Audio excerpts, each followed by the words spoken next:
The US House of Representatives approved a critical amendment in favor of India in the amendment to the National Defense Authorization Act, a significant pro India legislation to pass the Congress. Congressman Khanna, what really prompted you to offer this amendment, and how do you see this waiver in the national security interest of the United States?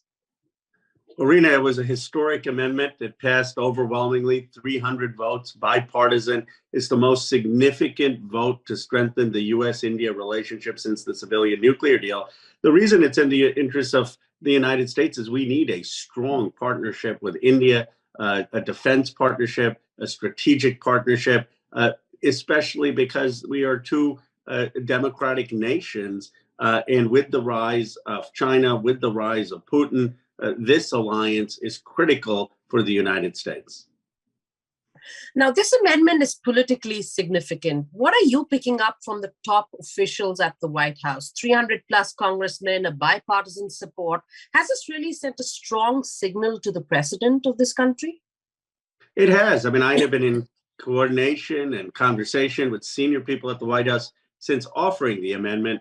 The amendment would never have passed if the White House was not open to it passing. This gives the president the political support for him to waive the sanctions. Reena, as you know, it's ultimately President Biden's decision whether to waive the sanctions or not. Congress can't dictate that. But by having 300 members of Congress say that President Biden should waive the sanctions, it makes it all but certain that he will waive the sanctions. Right.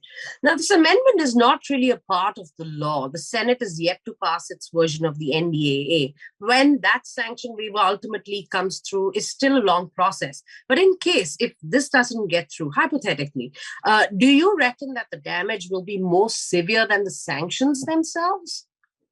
No, I think the key thing is to have the House already vote. I mean, it would be nice if it's kept in the final National Defense Authorization. It goes to conference. Number of things from the House and Senate get stripped. We're working to see if it can be kept in. But I don't think it's frankly that relevant, because what was relevant is you have 300 House members, the vast majority, going on record saying that the U.S.-India relationship is critical, saying that these sanctions should be waived. And that gives a very clear, resounding message to the President of the United States to waive the sanctions. That message has been heard. Ultimately, he doesn't need the Senate or House to pass anything. He needs the political support. He now has that political support. So we already have set the stage for him to waive the sanctions. Right. Now, of late, the two nations have made significant strides in defense cooperation, but there are still a lot of loopholes in this partnership. How do you think that this amendment could give a big push to a robust India-US defense partnership? Well, really, the amendment goes beyond just waiving sanctions. It talks about the importance of strengthening the defense partnership that we have with India. The challenge is that right now Russian weapons are cheaper, but Russian weapons are also inferior, as we're seeing in the war in Ukraine. The Su-57, in my view, just simply can't compete with the F-22 or the F-35 or the U.S. military equipment. It is in America's interest to get the talent from the brilliant engineers and scientists in India so that we can make sure that we continue to lead in the highest technology. And ultimately, it's in India's interest to have American technology, which is superior to Russian technology. What we have to figure out is how can we do that at an appropriate price point that incentivizes India to transition, and how can we do that in a way that protects American sensitive technology, because we have a lot more export controls on our sensitive technology. Those are things that we can negotiate through bilateral communication. Right. We heard it from top officials in the Biden administration who've time and again flagged the threat posed by China, something that you also underscored in the amendment. Do you think that the administration needs to carefully look into where India stands in support of Asian security, in the region than its partnership with Russia? I do. I think you look at India's the threats that they face at the border, and the biggest guarantor of the security has been the United States. And a few years ago, the United States assisted India with those border skirmishes. So the U.S.-India alliance, in my view, is not just in the United States' interest; it is in the security interests of of India, and that the United States will be a much more reliable and stronger partner given some of the challenges on the border with China. A bunch of liberal Democrats are lobbying against this amendment. They have concerns with India, and these concerns are many. How do you address their criticism?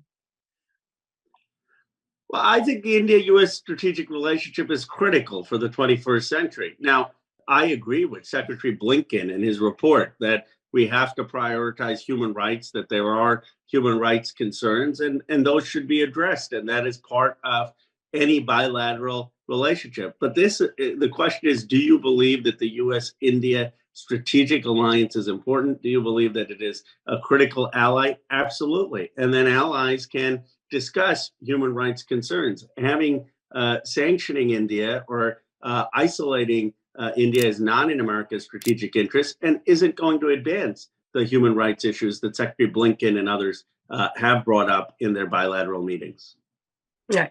Now, you also in the past have been a bit critical about, certain issues in India. And now we hear, you offering this amendment. Why offer this amendment, when you've also been very critical? How do you balance the two? Well, I don't think I've been critical. I've said that the greatest views in India are of Gandhi, and Gandhian Hinduism is what I subscribe to, which is one of pluralism and human rights. My grandfather, Amarnatha Vidyalankar, worked for Lala Lajpat Rai for many years, was a freedom fighter, spent years in jail, and then was part of the first Indian parliament. And so I have said that we want to have a very strong relationship with India for strategic relationship, but that has to be grounded in pluralism. It has to be grounded in human rights of the kind of India that is true to India's constitution. And I think that that's very consistent to want a strong United States-India partnership grounded on liberal democratic values. Mm-hmm. You're also working on NATO Plus that makes sure that India is part of this important group. What do you think that India can really bring to this group, and why initiate this?